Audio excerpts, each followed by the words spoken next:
Hello दोस्तों, आज मैं लेकर आई हूँ एक न्यू हॉरर मूवी। मूवी पसंद आए तो चैनल को सब्सक्राइब करना ना भूलें। मूवी की शुरुआत में हमें एनी और उसकी फैमिली दिखाई जाती है। एनी का हस्बैंड एक साइकोलॉजिस्ट है और उसका बेटा अक्सर रूम में रहता है और उसकी एक छोटी बेटी है जो अपना टाइम ज्यादातर ट्री हाउस पर बिताती है। एनी की माँ एलन का फ्यूनरल होता है और एनी एक अजीब सा स्पीच देती है जिसमें हमें पता चलता है कि एनी और उसकी माँ के बीच कोई खास रिश्ता नहीं था और फ्यूनरल में मौजूद ज्यादा लोगों को वो पहचानती नहीं है। फ्यूनरल के दौरान छोटी लड़की एक स्केच बनाती है और अजीब से क्लॉक की आवाज निकालती है जो स्टार्टिंग में तो नॉर्मल लग रहा था। इसकी हॉरर स्टोरी हम आगे जानेंगे। फ्यूनरल से सब घर लौट जाते हैं लेकिन कोई भी ज्यादा दुखी नहीं होता है। एनी अपने हस्बैंड से पूछती है क्या उसे दुखी महसूस करना चाहिए, लेकिन हस्बैंड जवाब में कहता है उसे वही महसूस करना चाहिए जो असल में वो कर रही है। एनी में सिर्फ एक छोटी बच्ची ही ऐसी थी जिसे एलन की जाने का दुख था। एनी उसे बताती है वो एलन के काफी करीब थी और उसके जन्म के बाद एलन ने उसे दूध पिलाना शुरू कर दिया था, जो शायद कोई साजिश हो सकती है।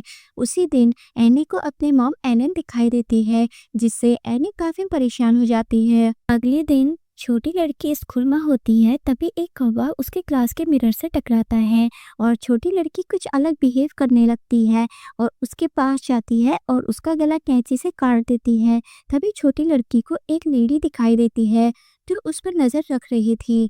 कुछ दिन बाद एनी के हस्बैंड को पता चलता है कि एलन की कब्र को नुकसान पहुंचाया गया है और एलन की बॉडी वहां नहीं है, लेकिन ये बात वो एनी को नहीं बताता क्योंकि एनी को हस्बैंड उसकी फिक्र करता है।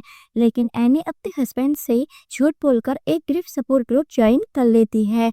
एनी वहां पहुंचती है और फर्स्ट मीटिंग में ही अपनी माँ को याद करती है और कहती है मैं अपनी माँ को बहुत प्यार करती थी लेकिन हमारे बीच के रिश्ते अच्छे नहीं थे। मेरे डैड उनको एक बीमारी थी जिसकी वजह से उन्होंने खुद को भूखा रखकर अपनी जान ले ली। मेरे भाई को भी ये बीमारी जेनेटिक थी और उसने माँ के रूम में जाकर सुसाइड कर लिया था और हमको एक सुसाइड नोट मिला था जिसमें उसने अपनी मॉम को अपनी मौत का जिम्मेदार बताया था। इन सभी वजहों से उसने अपनी माँ से दूरी बना ली थी ताकि ये आगे न बढ़े। लेकिन जब मेरी बेटी का जन्म हुआ तो वो वापस हमारी लाइफ में आ गई। एनी को लगता है आज भी उसकी बेटी उसकी मॉम की कैद में है और उसकी बेटी की लाइफ उसकी माँ कंट्रोल कर रही है। एनी का बेटा अपने फ्रेंड के साथ पार्टी जाने का प्लान बनाता है और अपनी मॉम से झूठ बोलता है कि वो स्कूल के एक इवेंट में जा रहा है। एनी अपने लड़के से छोटी लड़की को भी साथ ले जाने को कहती है ताकि वो खुश हो। लड़का छोटी लड़की को आवाज देता है लेकिन वो बाहर एक मरी हुई चिड़िया को ले जा रही थी। तभी सामने कोई दिखाई देता है। लड़की फिर से क्लॉक की आवाज निकालती है। तभी एनी वहां आ जाती है और उसे अपने साथ लेकर घर चली जाती है और उसे अपने भाई के साथ जाने को कहती है। दोनों भाई बहन पार्टी में पहुंचते हैं। लड़का अपने दोस्तों के साथ एंजॉय करता है। दूसरी तरफ हमें मूवी में दिखाया जाता है एनी की माँ उसे घूर रही थी। छोटी बच्ची पार्टी में पीनट्स वाला केक खा लेती है। छोटी बच्ची को पीनट्स से एलर्जी होती है जिससे उसकी तबीयत अचानक खराब होने लगती है। लड़का जल्दी से उसे कार में हॉस्पिटल की तरफ ले जाता है लेकिन रास्ते में एक डेड एनिमल को बचाने की कोशिश में गाड़ी मोड़ता है, लेकिन तभी छोटी बच्ची ने अपना सर खिड़की से बाहर निकाला होता है और वो सामने खंबे से टकरा जाती है और उसका गला अलग हो जाता है। लड़का सबवे में चला जाता है और घर जाकर बिना किसी को बताए सो जाता है। अगली सुबह एनी गाड़ी में छोटी बच्ची की बॉडी को देखती है और हमें छोटी बच्ची की गर्दन दिखाई देती है जिसे बहुत सारी चींटियां खा रही थी। अब पूरी फैमिली शोक में डूब जाती है। कुछ दिन बाद एनी फिर उसी ग्रुप में जाने के बारे में सोचती है। तभी उसे एक लेडी मिलती है और उससे बात करती है। एनी उस लेडी को बताती है उसकी बेटी की डेथ हो गई है। वो लेडी उसे कहती है मेरा बेटा भी मर गया है और उसके साथ मेरा पोता भी मारा गया। वो लेडी एनी को अपना कॉन्टेक्ट नंबर देती है। रात में लड़के को अपनी बहन दिखाई देती है जो वही क्लॉक की आवाज निकालती है। अगले दिन एनी उसी लेडी के घर पर जाती है। तभी वो नीचे एक कारपेट दिखती है और फिर अंदर जाती है और उस लेडी को बताती है उसकी माँ भी ऐसे ही कारपेट यूज़ किया करती थी। एनी उस लेडी को अपना दर्द बताती है और काफ़ी रोती है और अपनी मरी हुई बेटी को याद करती है। एनी उस लेडी को बताती है कि वो नींद में चलती थी और एक दिन उसके बच्चे पेंट थिलर में भीगे हुए थे और एनी के हाथ में माचिस थी। मैंने जैसे ही माचिस जलाई मेरी आँख खुल गई और तभी मेरा बेटा भी जाग गया और तब से उसे लगता है मैं उनको मार दूँगी। एनी घर आती है और एक्सीडेंट का व्यू बनाती है जिस पर उसका हस्बैंड काफ़ी गुस्सा होता है। वो लोग डिनर पर बैठे होते हैं। एनी और उसके बेटे के बीच काफ़ी दूरियाँ थी और उन दोनों के बीच बहस होने लगती है। एनी कहती है तुम मेरी ज़िंदगी की सबसे बड़ी गलती हो। मैं तुम्हें कभी जन्म नहीं देना चाहती थी, लेकिन फिर भी तुम मेरी ज़िंदगी में आ गए। जिसे सुनकर उनका बेटा काफ़ी मायूस हो जाता है।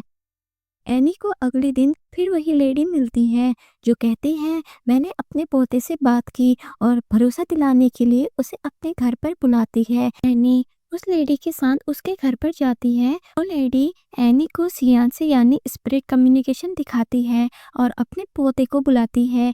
एनी अचानक डरने लगती है और कमरे में अजीब चीजें होने लगती है और डर से एनी इसे बंद करने को कहती है और वहां से डर कर जाने लगती है। तभी वो लेडी एनी से कहती है अगर तुमको अपनी बेटी से बात करनी हो तो उसकी कोई अनमोल चीज लेना और कैंडल जलाना और फिर इस मंत्र को पढ़ना और फैमिली के सभी मेंबर्स को साथ रहने को कहती है ताकि वो इस रिचुअल को कंप्लीट कर सके। तभी एनी कार चला रही होती है और उसे अचानक क्लॉक की आवाज सुनाई देती है जिसे सुनकर वो काफी डर जाती है। आधी रात में उसे काफी चींटियां नजर आती हैं। वो अपने बेटे के रूम में जाती है तभी उसके बेटे के चेहरे को चींटियां खा रही थी जिसे देखकर एनी काफी डर जाती है और अचानक सब सही हो जाता है और एनी नींद में चल रही थी। अचानक उसका बेटा उठ जाता है और एनी पर गुस्सा होता है कि वो उसे मार देगी और अचानक आग जलने लगती है और एनी उठ जाती है। इसका मतलब कि एनी एक सपना देख रही थी। अगली सुबह एनी सभी को अपने साथ बुलाती है और उनको बताती है कि वो सियांस करके अपनी बेटी को बुलाना चाहती है और वो उनका हाथ पकड़ने को कहती है और एनी अपनी बेटी को बुलाती है जिससे उसका बेटा काफी डरने लगता है। तभी कमरे में डरावनी चीजें होने लगती हैं और एनी अजीब से तरीके से चिल्लाने लगती है। एनी का हस्बैंड एनी के मुंह पर पानी मारता है और सब कुछ नॉर्मल हो जाता है। अगले दिन लड़का अपनी क्लास में होता है और उसी क्लास में अपना चेहरा हंसता हुआ दिखाई देता है, लेकिन असलियत में वो काफी डरा हुआ था। रात में एनी को अपने बेटे के रूम में ड्राइंग बनते हुए दिखाई देती है। वहीं दूसरी तरफ लड़के को अपनी बहन की आत्मा दिखाई देती है और अचानक उसका गला दबने लगता है। वो चिल्लाता है। तब एनी वहां आ जाती है। लड़का एनी पर इल्जाम लगाता है थोड़ी देर पहले मैंने अपनी बहन को देखा, उसके बाद आपने मेरा गला दबाने की कोशिश की।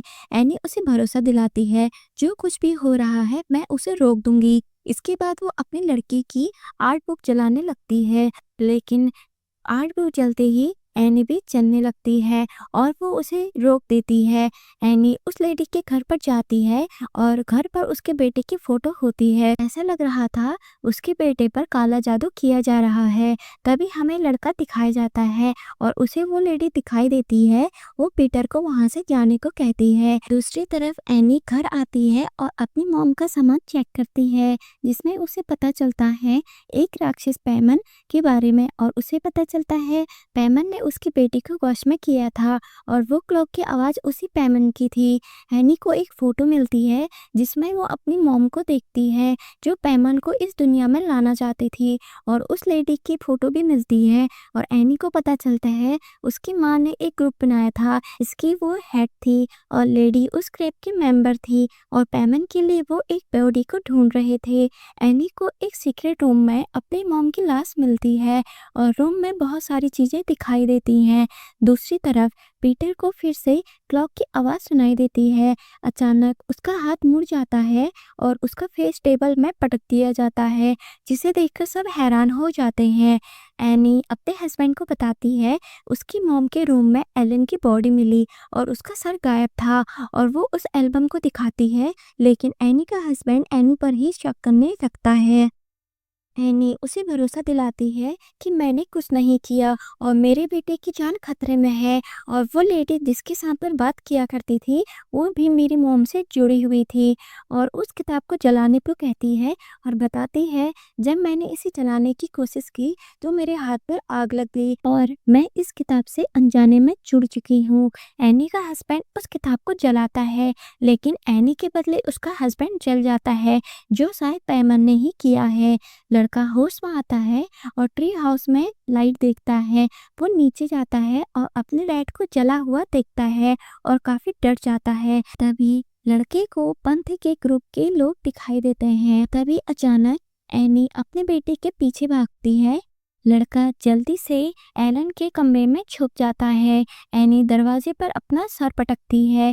तभी लड़का खुद को एलन के रूम पर पाता है जहां उसे अपनी फोटो दिखाई देती है और क्लॉक की आवाज़ सुनाई देती है और उसकी माँ खुद का गला काट रही होती है और उसे रूम में कुछ लोग दिखाई देते हैं। लड़का डर से खिड़की से कूद जाता है। लड़का नीचे बेहोश होता है। तभी उसकी बॉडी में पैमन आ जाता है।